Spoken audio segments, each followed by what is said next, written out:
Hillary Clinton's days are numbered, or so it would appear. During the past few weeks, the FBI has dragged in Hillary's assistant, Huma Abedin, and Brian Pagliano, the IT specialist believed to have set up and maintained Clinton's server. Pagliano was given full immunity in exchange for his help with the investigation. An investigation narrowing down the correct answers to questions surrounding the emails on Hillary's private server deemed confidential that placed national security at a high level of risk, while Hillary made a mockery of the U.S. Secretary of State office.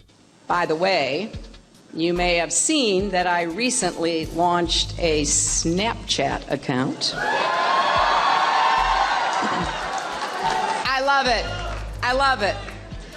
Those messages disappear all by themselves.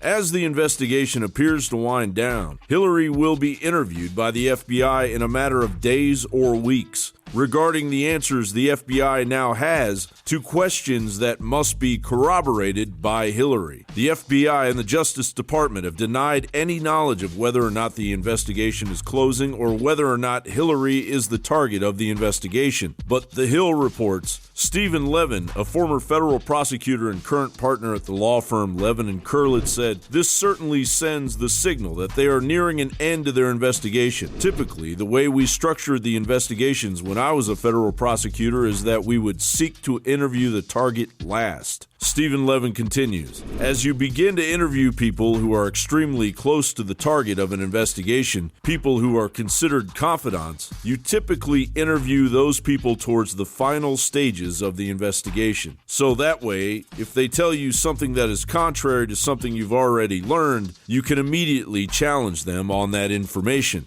Tech activist Marcel Lazar, aka Guccifer, claims to have breached Hillary's server at least twice. Guccifer said he first compromised Clinton confidant Sidney Blumenthal's AOL account in March of 2013 and used that as a stepping stone to the Clinton server. He said he accessed Clinton's server twice, though he described the contents as not interesting to him at the time. Doodles by Bill Clinton appear to back up Guccifer's claims that were released as far back as 2013. It bears repeating the extent to which Hillary violated her position in the State Department, because most people have become completely accustomed to corruption as business as usual. Here are the facts. As the nation's chief diplomat, Hillary Clinton was responsible for ascertaining whether information in her possession was classified and acknowledged that negligent handling of that information could jeopardize national security, according to a copy of an agreement she signed upon taking the job. A day after assuming office as Secretary of State,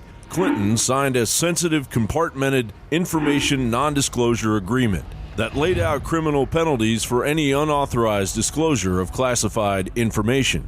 The sensitive compartmented information non-disclosure agreement details how Hillary has been granted access to sensitive compartmented information, or SCI, classified information. The agreement states that Hillary hereby acknowledges that the disclosure of SCI may constitute violations of United States criminal laws, and that nothing in the agreement constitutes a waiver by the United States of the right to prosecute for any statutory violation. The agreement is also severable, meaning if one part is unenforceable, the remainder of the provisions in the agreement remain in full force and effect. Bottom line, U.S. intelligence officials determined at least 4 and up to 305 of the emails Hillary's aides printed out were from Hillary's personal server and were SCI at the time they were written. 2 of the emails discussed classified drone information deemed top secret by the CIA.